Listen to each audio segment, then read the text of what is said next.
Hello, everybody, and welcome back to Allow Us to Fabricate a Barter. I'm your host, Bain Rady, and today on our show we have our contestant, Ryan. So, Ryan, I have 3 doors here in front of you. Behind one of these doors is a lifetime supply of free hand sanitizer. Behind the other 2 doors is a used mask. Now, what door would you like to choose? I think I'll take door number 2. So, you have selected door number 2. I'm going to open up door number 1 and show you what's behind. And we have a used mask. Now that you know that behind door number 1 is a used mask, I'm going to give you an option. Would you like to either stick with your original door, door number 2, or would you like to switch to door number 3? I think I'd like to. Probability. It's a concept that can be difficult for some to understand. In this video, I will be shining a little bit of light on what probability is, and specifically the Monty Hall problem, and whether or not you should stay with your door or if you should switch. So first of all, let's talk about what probability actually is. Probability in its simplest terms is figuring out the likelihood of an event happening. So let's take this die for example. If I were to roll this die and I want to figure out what the likelihood of me rolling the number 4 is, that in its simplest terms is probability. So the next question is, how do we figure out how to determine probability? To figure out the probability, we have to take the number of occurrences in an event.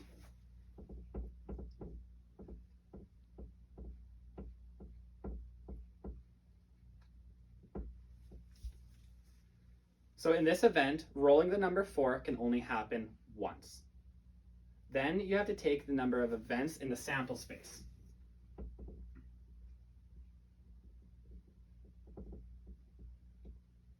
In this case, the sample space is rolling the number 1, 2, 3, 4, 5, and 6.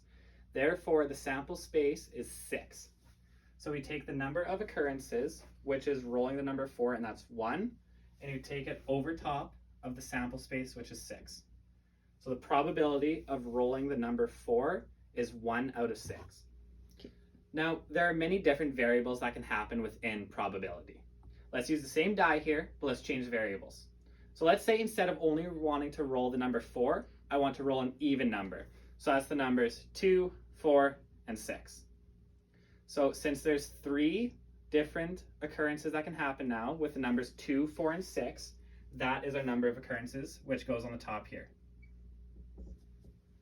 And since our sample space hasn't changed, we're still using the same 6-sided die, the possibility of rolling a 1, 2, 3, 4, 5, 6, those are all of our sample space still. So now we put that still under, and we have 3 out of 6. So that's the probability of rolling an even number. We can also reduce this to make it in easier terms. So then the probability of rolling an even number would be 1 out of 2.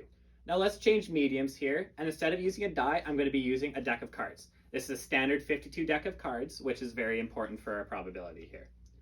So if I wanted to shuffle a deck of cards and pick only the 7 of spades, there's only 1 7 of spades in a standard 52 set deck of cards.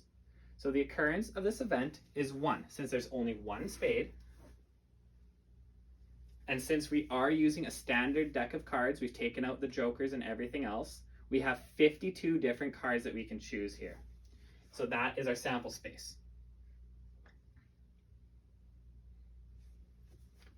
So the probability of picking the 7 of spades would be 1 out of 52. Now let's say that I wanted to pick any diamond though. So since there are 13 diamonds in a standard set of cards, we now have a different number of occurrences. So now instead of just 1 occurrence, we can have 13 different occurrences. So now this once again changes our probability. This changes us from going from 1 to 52 with only the 7 of spades to 13 out of 52, since there's 13 different cards that we can pick that would have a diamond. Now let's talk more about the Monty Hall problem and whether or not you should stay or switch. To do this though, let's discuss a little bit more about Monty Hall and his problem. So Monty Hall was a game show host for the show Let's Make a Deal. He would give 3 curtains to choose from. Behind one of them was a prize, and behind 2 was something not good, so let's just say like a trash can for this instance. He would ask the contestant to choose 1 door. Once the contestant chose the door, he would show one of the other doors that would have a trash can behind it. Monty always knew where the prize was and where the other two trash cans were, so let's just keep this in mind. So no matter what, every time the contestant chose a door, Monty had to open up one other door to show that there was nothing behind it. He would then ask the contestant whether or not they wanted to stay or switch. So knowing this, let's talk a little bit more about the math behind it. In the beginning, you have one door with a prize behind it and 3 to choose from. So it initially seems that your probability is 1 out of 3 of picking the door with a prize behind it, which it is.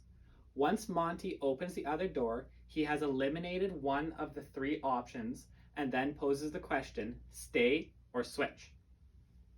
So if you stayed, you would still have the 1/3 probability of choosing the right door initially. But since you have the option of switching, your chances actually go up to 2 out of 3 if you switched every time. And here's why. Let's say that out of your 3 trials, you chose door number 1 each time. I'm going to signify this with blue. So this is the door that you have chosen each time initially. The red marker is going to signify where the prize is.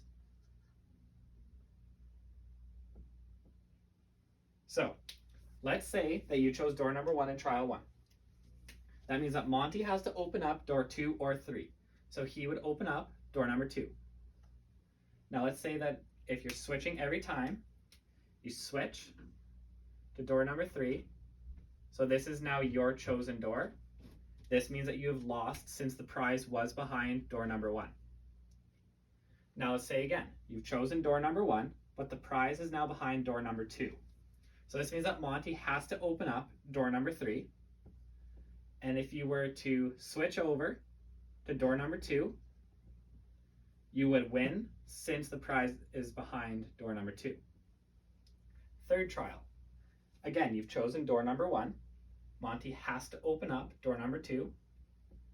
And if you switch, this means that you've switched to the door with the prize once again, and you've won. So if you look here, out of the 3 trials here that we did, you lost on the first trial, you won on the second trial, and you won on the third trial. This means that out of the 3 trials that we did, 2 out of the 3 times that you switched, you would win. Now, if you aren't still convinced, let me just show you the same thing, but with 5 doors now. So the same rules apply. You pick one, Monty has to open up the other 3, leaving you with only the one option to stay or switch. So the probability of you choosing the right door the first time is 1 out of 5. I've taken the liberty of drawing all the trials here already, and as you can see, the prize is signified in red and your choosing is signified in blue. So by choosing door number 1 each time, and the prize switches each time from doors 1 to 5, the first trial, if you chose door 1 and you switched, you would lose. But in every other trial here, by choosing door number 1 and switching each time, you won 4 times, which means that if a 5-door Monty Hall problem happened, the probability of you winning would be 4 out of 5. So I hope that this gives you a decent idea on what probability is, and that you should know if you're ever on a game show and you're given this option, always switch. Now let's see what happens with Ryan on his game show here. I'm gonna switch, Bane. So you're switching from your original choice, door number 2, to door number 3. Is this correct? Yes.